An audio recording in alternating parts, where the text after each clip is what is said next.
सम्माननीय अध्यक्ष महोदय, अध्यक्ष महोदयको अनुमतिले तथ्याङ्क विधेयक 2076 माथि विचार गरियोस् भन्ने प्रस्ताव सभा समक्ष पेश गर्दछु। धन्यवाद।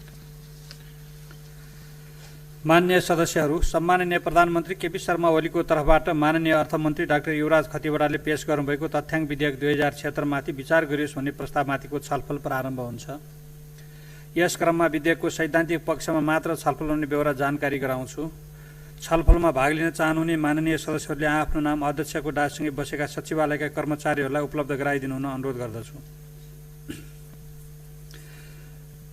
समय 3 मिनट रहनेछ। माननीय जितनारायण देव।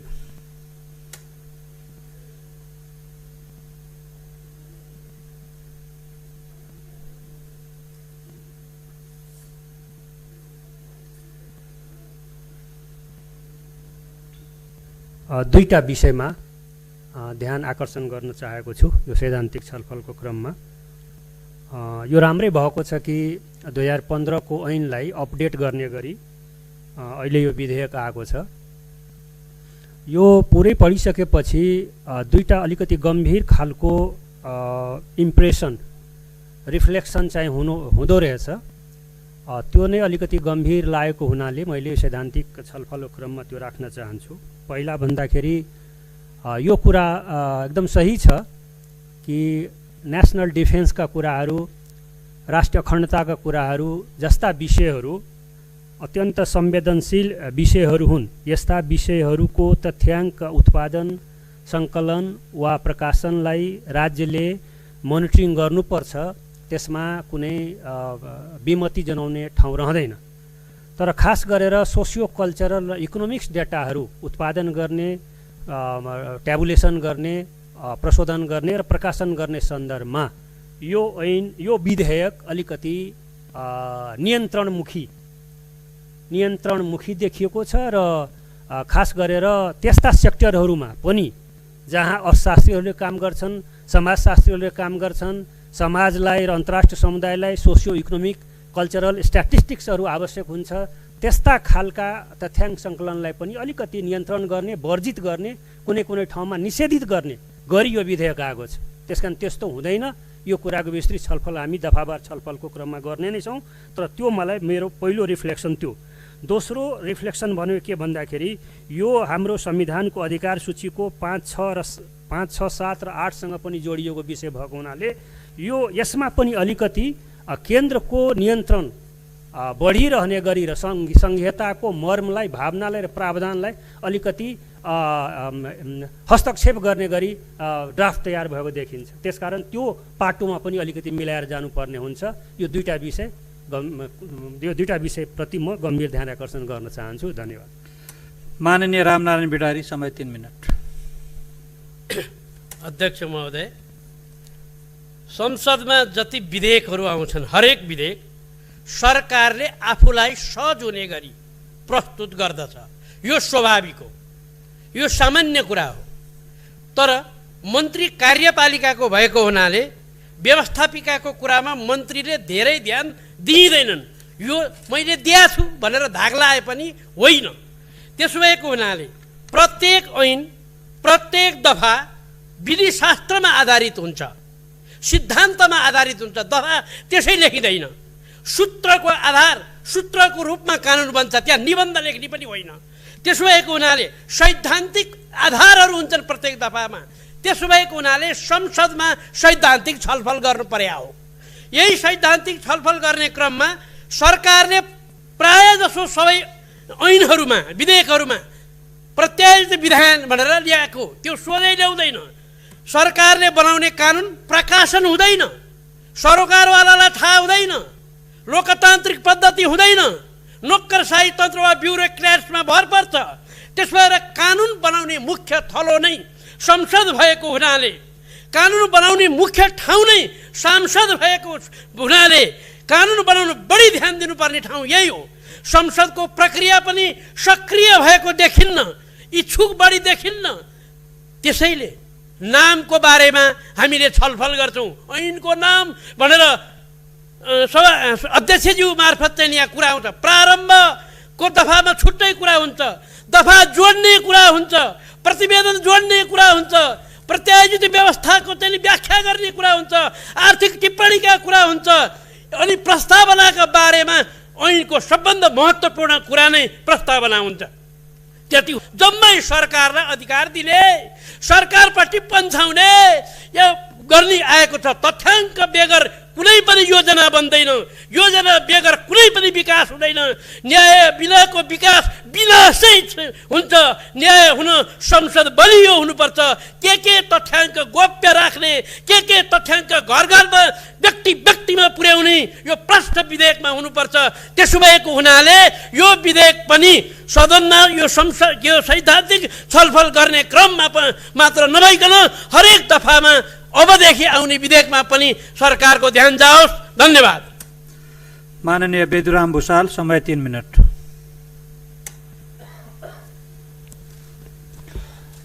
सम्माननीय अध्यक्षज्यू, तथ्याङ्क सम्बन्धी कानुनलाई संशोधन गर्न र एकीकरण गर्न बनेको यो विधेयक 3वटा उद्देश्यले प्रस्तुत भएको देखिन्छ। पहिलो, तथ्याङ्क सम्बन्धी प्रचलित संरचनालाई सङ्घीय व्यवस्था बमोजिम पुनर्संरचना गर्ने। दोस्रो, तथ्याङ्क सम्बन्धी अन्तर्राष्ट्रिय दायित्व पुरा गर्ने। र तेस्रो, तथ्याङ्क उत्पादन, प्रशोधन, भण्डारण, प्रकाशन र वितरणलाई विश्वसनीय र व्यवस्थित गर्ने। यो 3वटा उद्देश्य राखेर आएको यो विधेयकका प्रावधानहरूलाई हेर्दाखेरि, विभिन्न दफाहरूलाई हेर्दाखेरि यो विधेयक चाहिँ आफ्नो उद्देश्यबाट कतै विचलित भयो कि भन्ने जस्तो मैले महसुस गरेँ। खास गरिकन यो कतिपय यस्ता प्रावधानहरू पनि छन् जसले स्वतन्त्र प्राज्ञिक अध्ययनलाई, स्वतन्त्र प्राज्ञिक अनुसन्धानलाई पनि निरुत्साहित गर्न खोजेको हो कि भन्ने देखिन्छ। सबै प्रकारका अनुसन्धान गर्नका निम्ति अनुमति लिनुपर्ने र अनुसन्धानबाट प्राप्त तथ्याङ्कहरूको प्रकाशनका निम्ति पनि अनुमति लिनुपर्ने भन्ने खालका व्यवस्थाहरू यहाँ देखिन्छ। यस्तो खालको व्यवस्थाले हाम्रो संविधानले दिएको वाक तथा प्रकाशन सम्बन्धी जो स्वतन्त्रता छ त्यसमा आँच पुर्याउन सक्ने एकातर्फ देखिन्छ भने अर्कोतर्फ प्राज्ञिक अनुसन्धानलाई पनि कतै नियन्त्रण पो हुने हो कि, प्राज्ञिक अनुसन्धान गरिसकेका तथ्याङ्कहरूको प्रकाशनमा पनि कतै नियन्त्रण पो हुने हो कि भन्ने प्रश्न गर्न सकिने, जिज्ञासा राख्न सकिने खालको अवस्था यहाँ देखिन्छ। त्यसो भएको हुनाले यसलाई अलि गम्भीरताका साथ अध्ययन गर्नुपर्ने, विचार गर्नुपर्ने, छलफल गर्नुपर्ने मैले चाहिँ महसुस गरेको छु। निश्चय नै हामीले यसको दफावार छलफलको सन्दर्भमा यसमा छलफल गर्नेछौँ र यो प्रस्तुता सरकारको तर्फबाट पनि यसमा गम्भीरतापूर्वक ध्यान जानुपर्दछ भन्ने मलाई लाग्छ। खास गरिकन आजको समाजमा प्राज्ञिक खालका अनुसन्धानलाई र ती अनुसन्धानबाट आएका तथ्याङ्कहरूलाई प्रकाशन गर्ने स्वतन्त्रतामा चाहिँ हामीले कतैबाट पनि अङ्कुश लागेको जस्तो देखिने गरी कानुन बनाउनु वाञ्छनीय हुँदैन भन्ने लाग्छ र त्यसमा ध्यान पुर्याउँ भन्ने अनुरोधका साथ मेरो भनाइलाई अन्त्य गर्न चाहन्छु। धन्यवाद। माननीय ठगेन्द्र प्रकाश पुरी, समय 3 मिनट।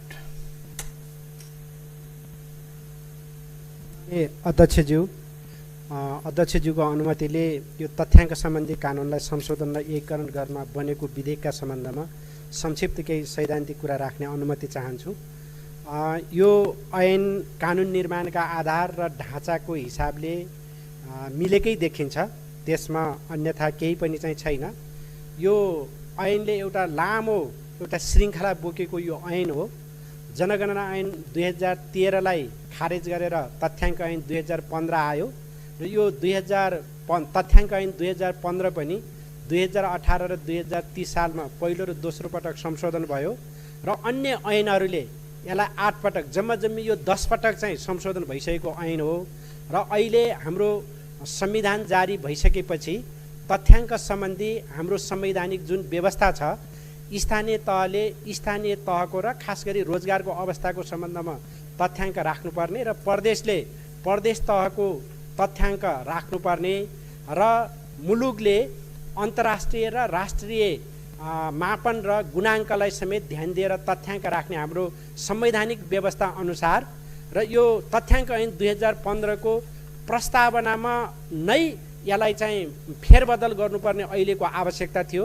त्यो यावत आवश्यकतालाई चाहिँ ध्यान दिएर यो विधेयक आएको छ। म सर्वप्रथम यो विधेयकलाई हार्दिक स्वागत र सम्मान गर्न चाहन्छु हाम्रो सदनमा। र खास गरी यसभित्र चाहिँ अन्तर्निहित कुराहरू धेरै कुराहरू चाहिँ मिलेकै छन्। तर मलाई के लाग्छ भने म 2-3टा कुराहरूमा अलिकति ध्यान आकर्षण गराउन चाहन्छु। र यो ऐनमा के छ भने यो तथ्याङ्कले नीति निर्माणमा चाहिँ प्रभाव पार्ने भनेको छ। नीति निर्माणमा प्रभाव पार्ने त हो नै, यसमा अन्यथा चाहिँ छैन। सँगसँगै तथ्याङ्कले नीतिको कार्यान्वयन, स्रोत सङ्कलन र सेवा प्रवाहमा समेत प्रभाव पार्ने भएको हुनाले यसको प्रस्तावनामा पनि केही कुराहरू चाहिँ थप गर्नुपर्ने देखिन्छ। र सँगसँगै मैले अघि पनि चर्चा गरेँ कि यो हाम्रो संवैधानिक व्यवस्था अनुसार संविधान अनुकूलन बनाउने ढङ्गले पनि यो विधेयक आएका कारणले यो विधेयकका कतिपय दफाहरूले चाहिँ के दिन्छ त भन्दाखेरि फेरि पनि एउटा केन्द्रीयताकै झल्को चाहिँ दिन्छ। जस्तो कि यहाँ के भनिएको छ भने नेपाल सरकारको स्वीकृतिमा प्रदेश र स्थानीय तहका कर्मचारीलाई तथ्याङ्क कार्यालय र को तथ्याङ्क प्रमुखले चाहिँ काममा लगाउने छ भन्ने जस्ता चाहिँ कुराहरू चाहिँ यहाँ राखिएका छन्। हाम्रो संवैधानिक व्यवस्था चाहिँ के हो त भन्दाखेरि सङ्घ, प्रदेश र स्थानीय तह बीचको सम्बन्ध चाहिँ सहकारिता, सहअस्तित्व र समन्वयको सिद्धान्तमा आधारित हो। त्यसकारण हाम्रा ऐन कानुनहरूले पनि यो सहकारिता, समन्वय र सहअस्तित्वका कुराहरू विधेयकमा, ऐनमा देखिन चाहिँ जरुरी छ। यी कुराहरूको पनि आवश्यक चाहिँ यो ऐनमा प्रबन्ध हुन सक्यो भने यसमा चाहिँ यो ऐन एउटा अलि पूर्ण चाहिँ हुनेछ। र यो ऐनलाई हामी संशोधनको माध्यमबाट यसलाई एउटा भरण पोषण गर्नका लागि हामीले आफ्नो योगदान गर्ने नै छौँ। म अहिले यति नै कुराहरू राखेर आफ्नो भनाइ टुङ्ग्याउन चाहन्छु। धन्यवाद। माननीय अनिता देवकोटा, समय 3 मिनट।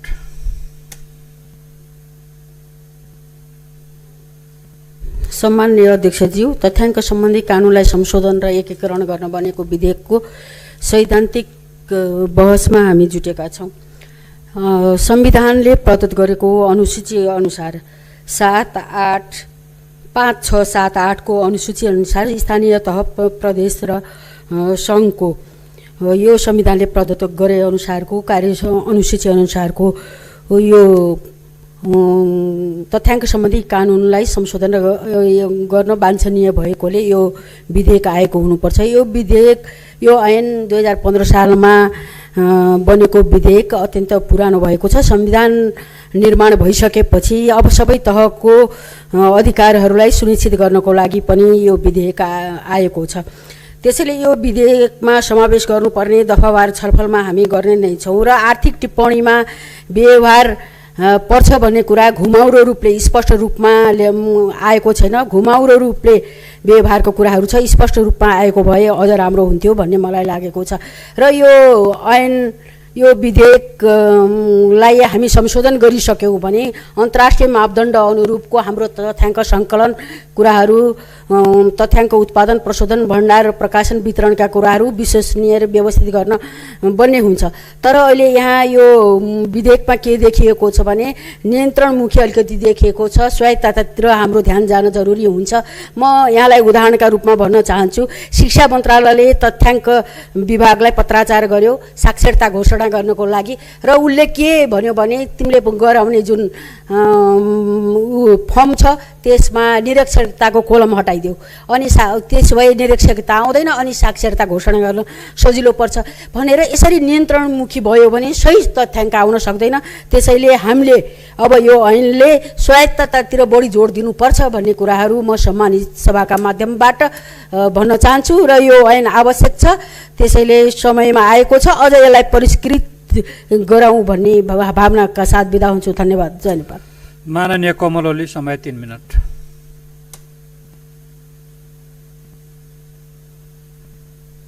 सम्माननीय अध्यक्ष महोदय, हाम्रो संविधानले पनि सबै तहलाई केही न केही क्षेत्रको तथ्याङ्कको कार्य गर्ने जिम्मेवारी दिएको छ। कुनै साझा अधिकारमा छन् र कुनै एकल अधिकारतिर पनि छ।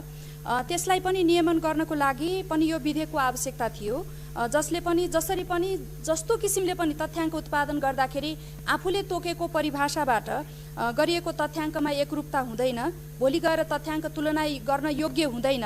त्यसैले माथिदेखि तलसम्म एउटै स्ट्यान्डर्ड, एउटै परिभाषामा तथ्याङ्क सङ्कलन गर्न यो विधेयकले ध्यान दिएको मैले पाएकी छु।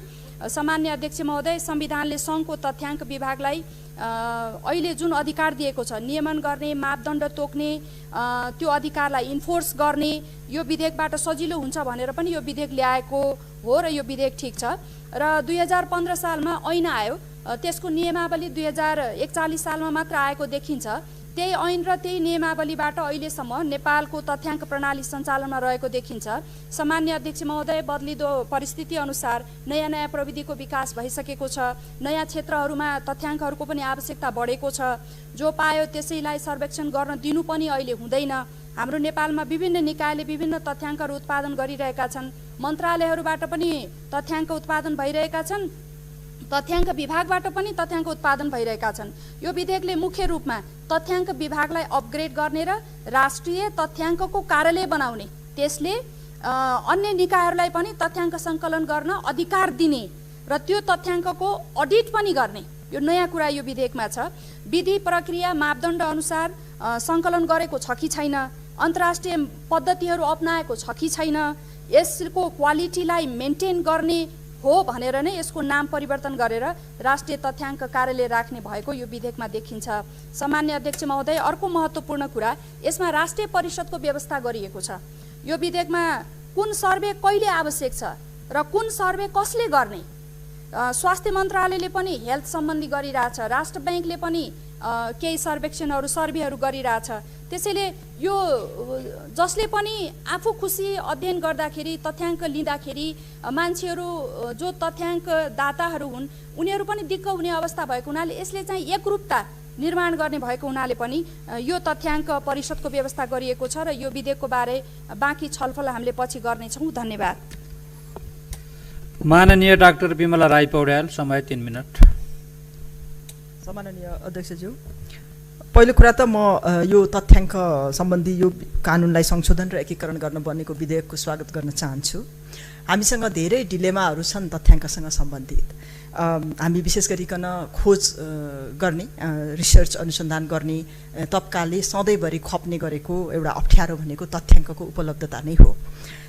कहिले तथ्याङ्क नपाइने, तथ्याङ्क पाएको बेलामा सरकारी निकायसँग तथ्याङ्क छैन, भएको उपलब्ध हुँदैन, उपलब्ध भए खण्डीकृत हुँदैन, बाहिरबाट छ्यापछ्यापी तथ्याङ्कहरू भेटिन्छन्, कुन चाहिँ सत्य हो थाहा हुँदैन, त्यसको रिलायबिलिटी पनि थाहा छैन। अनि प्रयोग गर्यो, पहिले अर्कोले चाहिँ अब त्यो रिभ्यू गर्ने मान्छेले यो तथ्याङ्क गलत छ, यो चाहिँ ठिक छ भनेर अर्को हालिदिन्छ। त्यो खालको डिलेमा हामीले भोगिराखेको हो र यसलाई धेरै हदसम्म अहिलेको यो संशोधनले चाहिँ एकीकृत गर्ने भनेर जुन किसिमले एकीकृत र व्यवस्थित गर्ने भनेर राखिएको छ, यसले यो हाम्रो डिलेमालाई धेरै हदसम्म सम्बोधन गर्छ भन्ने मलाई लाग्छ। त्यस हिसाबमा म यसको स्वागत गर्न चाहन्छु। तथ्याङ्क सङ्कलन गर्ने, व्यवस्थित गर्ने एउटा काम हो, तथ्याङ्कको उपयोग गर्ने अर्को काम हो। तथ्याङ्कको उपयोग चाहिँ हामीले नीति नियम बनाउँदा, कार्यान्वयन गर्दा र हाम्रा कार्यक्रमहरूलाई लक्षित समूहमा पुर्याउनको लागि कुन लक्षित वर्गलाई कुन कार्यक्रम सुट गर्छ, कहाँ लैजानुपर्छ, फोकस कहाँ हुनुपर्छ भनेर निर्णय गर्ने एउटा टुल चाहिँ तथ्याङ्क हो। त्यो भएर उपयोग कसरी गरिन्छ भन्ने कुरा पनि हामीले धेरै विचार गर्नुपर्ने जरुरी चाहिँ मैले देख्छु। पूर्ववक्ता माननीयजीहरूले भनिसक्नु भएको छ, यो अलिकति कन्ट्रोलिङ खालको भयो कि भन्ने चाहिँ मलाई पनि लागेको छ। तथ्याङ्क कलेक्सन गर्नको लागि पनि अनुमति लिनुपर्ने, प्रकाशन गर्न पनि अनुमति लिनुपर्ने, बरु त्योभन्दा तथ्याङ्क कलेक्सन गर्ने, प्रकाशन गर्ने, प्रयोग गर्ने गरून्, तर त्यसको प्रामाणिकता, त्यो आधिकारिकता र प्रमाणित गर्ने व्यवस्था चाहिँ यहाँबाट भइदियो भनेदेखि सबैले प्रमाणित भएकै तथ्याङ्क खोज्छन्, त्यसले गर्दाखेरि अप्रमाणित तथ्याङ्क आउँछन् जान्छन्, तर कन्ट्रोल त हुँदैन भन्ने चाहिँ लाग्ने हो। त्यसमा हामी छलफल गर्न सक्छौँ, दफावार छलफलमा त्यस विषयमा कुरा पनि हुन्छ होला जस्तो चाहिँ मलाई लाग्छ।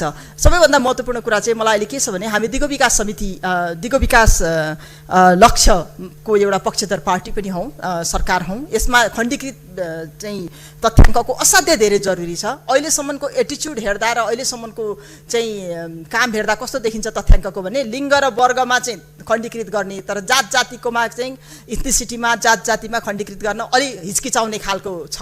त्यसो चाहिँ हुनु हुँदैन। खण्डीकृतलाई पूर्ण रूपमा खण्डीकृत गरेर जाउँ, सुधार गर्ने ठाउँमा सुधार गरौँ भन्दै म मेरो भनाइ सक्छु। धन्यवाद।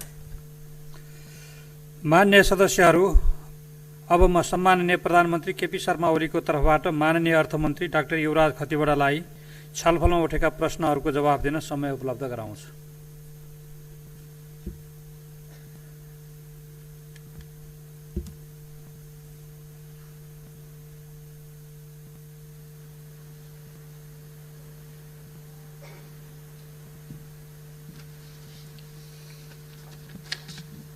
सम्माननीय अध्यक्ष महोदय, तथ्याङ्क विधेयक 2076 माथि विचार गरियोस् भन्ने प्रस्तावमा सैद्धान्तिक छलफलमा भाग लिनुहुने मान्य सदस्यहरूलाई धन्यवाद। मान्य सदस्यज्यूहरूबाटै यसको बारे व्याख्या पनि भइसकेको हुनाले मैले धेरै थप कुराहरू राख्नु छैन, केही कुराहरूमा स्पष्ट गर्न मात्रै चाहन्छु। नियन्त्रणमुखी हुन खोजेको हो कि भन्ने विषय उठाउनु भएको छ मान्य सदस्यज्यूहरूले। तथ्याङ्क संवेदनशील विषय हो, त्यहाँ भनिएको पनि छ कतिपय हाम्रा राष्ट्रिय सुरक्षासँग सम्बन्धित विषयहरू, सामाजिक सद्भावसँग सम्बन्धित विषयहरू, शान्ति सुरक्षासँग सम्बन्धित कतिपय विषयहरू र व्यक्तिको गोपनीयतासँग सम्बन्धित विषयहरू, ती विषयहरूमा हामी संवेदनशील सबै हुनैपर्छ।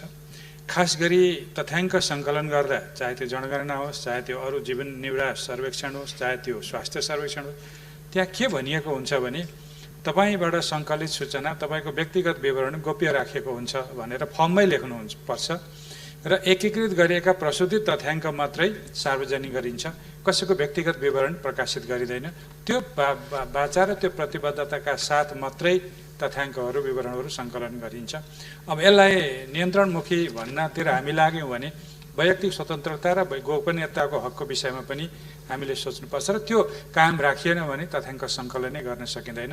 तर यो भनेर फेरि प्राज्ञिक अनुसन्धान गर्ने व्यक्तिहरूले सङ्कलन गर्ने तथ्याङ्कहरूको बारेमा पनि ठ्याक्कै व्यक्तिगत विवरण लिएको छ भने यो मेरो प्राज्ञिक कामको लागि मात्रै उपयोग हुनेछ, तपाईँको व्यक्तिगत विवरण प्रकाशित गरिँदैन भन्ने त्यो कमिटमेन्टसहित ल्याएको छ भने त्यसै अनुसार गर्नुपर्छ।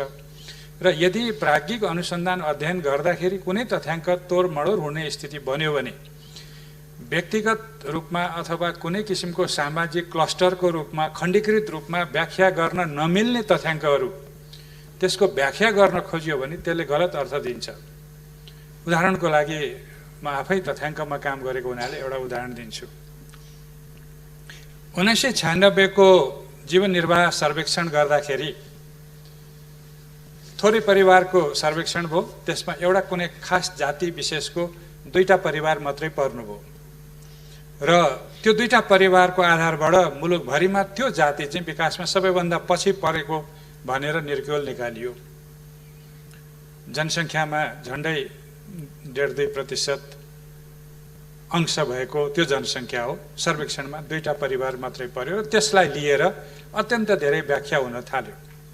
त्यसो हुनाले कहिलेकाहीँ तथ्याङ्कहरूलाई प्राज्ञिक प्रयोजनको लागि उपयोग गर्दाखेरि पनि धेरै खण्डीकृत रूपमा जान खोज्यो भने यो मिल्दैन है, यसको विश्वसनीयता हुँदैन है भनेर रोक्नुपर्ने स्थिति पनि आउँछ। तर सामान्यतः समाजमा यस्तो छ, विकासको अवस्था यस्तो छ, विभेदको अवस्था यस्तो छ भनेर सामान्यकृत जानकारी दिने कुराहरूको लागि र त्यो प्राज्ञिक उन्नयनका लागि गरिएका, अनुसन्धानका लागि गरिएका, नीति निर्मातालाई सहयोग गर्ने गरी तयार गरिएका तथ्याङ्कको विषयमा सरकारले त्यसरी सोच्दैन, सोच्नु पनि हुँदैन।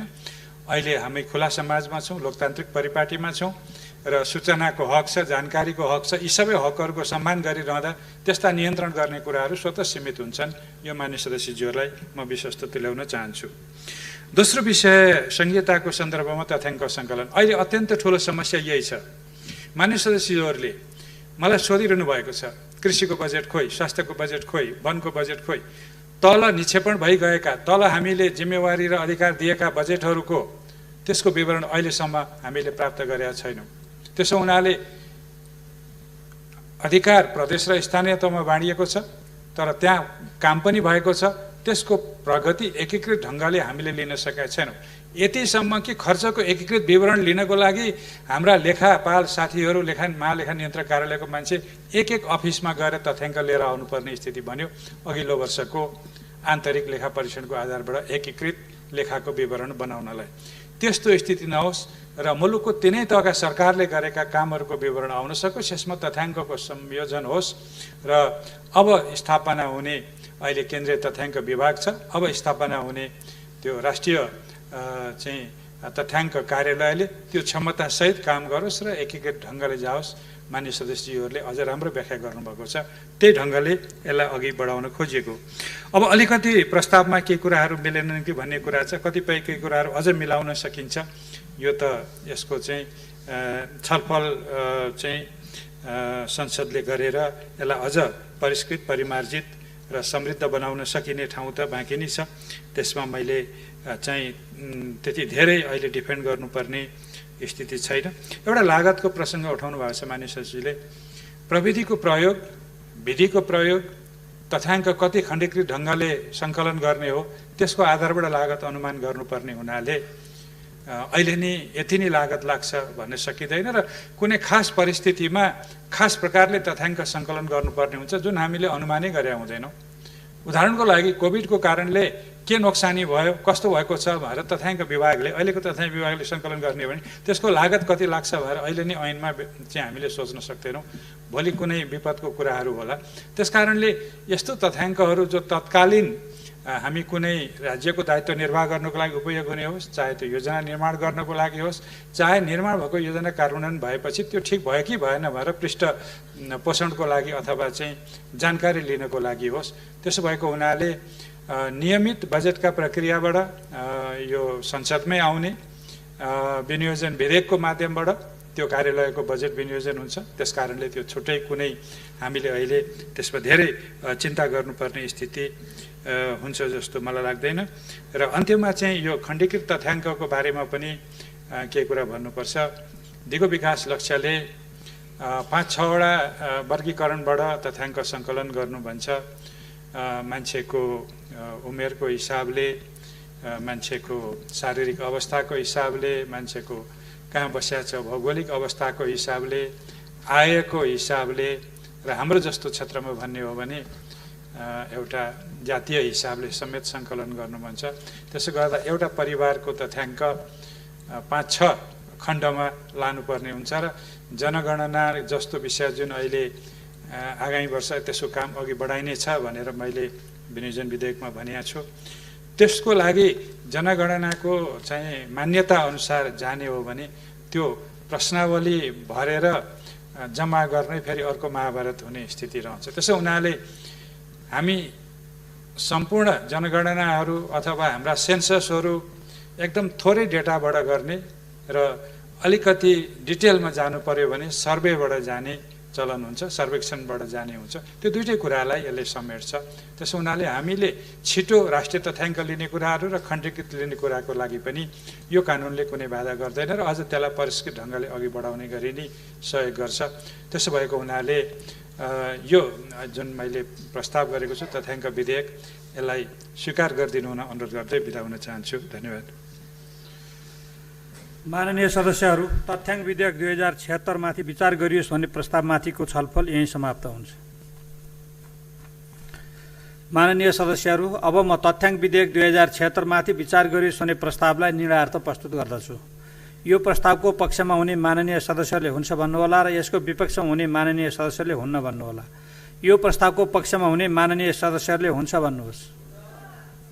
यो प्रस्तावको विपक्षमा हुने माननीय सदस्यले हुन्न भन्नुहोस्। हुन्न भन्ने आवाज सुनिएन, तसर्थ तथ्याङ्क विधेयक 2076 माथि विचार गरियोस् भन्ने प्रस्ताव सर्वसम्मतिले स्वीकृत भएको घोषणा गर्दछु।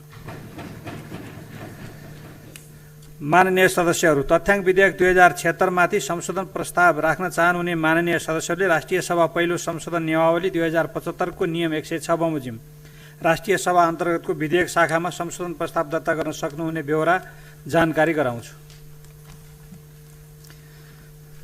माननीय सदस्यहरू, अब म सम्माननीय प्रधानमन्त्री केपी शर्मा ओलीको तर्फबाट माननीय अर्थमन्त्री डाक्टर युवराज खतिवडालाई अनुगमन तथा मूल्याङ्कन विधेयक 2076 लाई दफावार छलफलका लागि विधान व्यवस्थापन समितिमा पठाइयोस् भन्ने प्रस्ताव प्रस्तुत गर्न समय उपलब्ध गराउँछु।